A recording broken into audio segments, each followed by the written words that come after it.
இன்னைக்கு நீங்க எவ்வளோ கதை கேட்டாலும் நீங்க தூங்காம இருந்திருப்பீங்களா? நான் தெளிவாவும் நான் அதுக்கான ஒரு ஒரு வீடியோ நான் குடுத்துட்டேன்.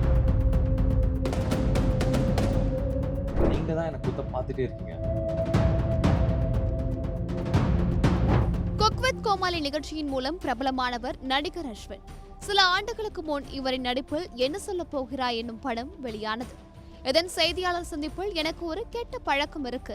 கதை கேட்கும் போது அது பிடிக்கவில்லை என்றால் தூங்கி விடுவேன். கிட்டத்தட்ட 40 கதைகள் கேட்டு தூங்கிவிட்டேன். இந்த கதையை தான் தூங்காமல் கேட்டேன் என்று பேசினார். அவரின் இந்த பேச்சு சமூக வலைதளங்களில் பயங்கர வைரலானது. அதற்கு பிறகு இவருக்கு படங்கள் எதுவும் அமையவில்லை. அத்துடன் அஸ்வினுக்கு ஸ்லீப்பிங் ஸ்டார் பட்டமும் கிடைத்தது. நீண்ட இடைவெளிக்கு பிறகு தற்போது ஹாட்ஸ்பாட் 2 படத்தில் நடித்திருக்கிறார். இதன் செய்தியாளர் சந்திப்பு அண்மையில் நடைபெற்றது. இதில் செய்தியாளர் ஒருவர், நீங்கள் இப்போதும் கதை கேட்கும் போது தூங்குகிறீர்களா என்று கேட்டார். இதனால் கடுப்பான அஸ்வின், ஒரே ஒரு கேள்வி நான் நேர்மையாக கேட்டால் நீங்க பதில் சொல்வீங்களா? அப்போ 40 கதைகள் என்பது நான் பொதுவாக சொன்ன ஒரு எண்ணிக்கை. அதுக்கு அதிகமாகவும் கதைகள் நான் கேட்டிருக்கலாம். இன்னைக்கு நீங்க அத்தனை கதைகள் கேட்டாலும் தூங்காமல் இருந்திருப்பீங்களா?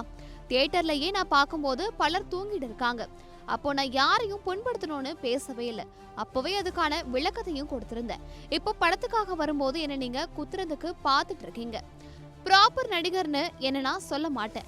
இப்போ நான் கத்துக்கிட்டு தான் இருக்கேன். நான் வேலை பார்க்குற அத்தனை இயக்குநர்களிடமிருந்து நிறைய விஷயங்களை கத்துட்டு இருக்கேன். நான் ஒரு நல்ல நடிகனாக முயற்சி பண்றேன் என்று விளக்கம் அளித்திருக்கிறார். இப்போ நீங்க கதைகள்லாம் கேட்கும்போது தூங்குறீங்களா இல்ல முழிச்சுக்கிட்டீங்களா? ஒரே ஒரு கேள்வி, நான் நேர்மையா கேட்டா நீங்க பதில் சொல்லுவீங்களா? சொல்லுங்க. நான் கேளுங்க. வந்து 40ங்கிறது ஜெனரலா நான் சொன்ன ஒரு நம்பர். நான் அதுக்கு மேலயும் கேட்டிருக்கலாம், அதுக்கு கம்மியும் கேட்டிருக்கலாம். இன்னைக்கு நீங்க எவ்வளோ கதை கேட்டாலும் நீங்க தூங்காம இருந்திருப்பீங்களா? நீங்க படத்திலேயே நான் பார்க்குறேன், தியேட்டர்ல அத்தனை பேர் தூங்குறாங்க. நாங்க யாரையும் புண்படுத்துறதுக்காக யாரும் நான் பேசுனது கிடையாது. நான் தெளிவாவும் நான் அதுக்கான ஒரு ஒரு வீடியோ நான் குடுத்துட்டேன். நீங்க திரும்ப இப்போ இந்த இதுல வந்து படத்துக்கு வரும்போது நீங்க திரும்ப அத பத்தி கேட்கிறீங்கன்னா, நீங்க தான் என்ன குத்த பார்த்துட்டே இருக்கீங்க. குத்தல நாங்க. நீங்க எடுத்துக்கிட்ட விதம் இப்போ அந்த டயலாக்கே உங்களுக்கு இருக்கிறாங்க. அவ்வளவு போல்டா நீங்க நடிச்சிருக்கீங்க.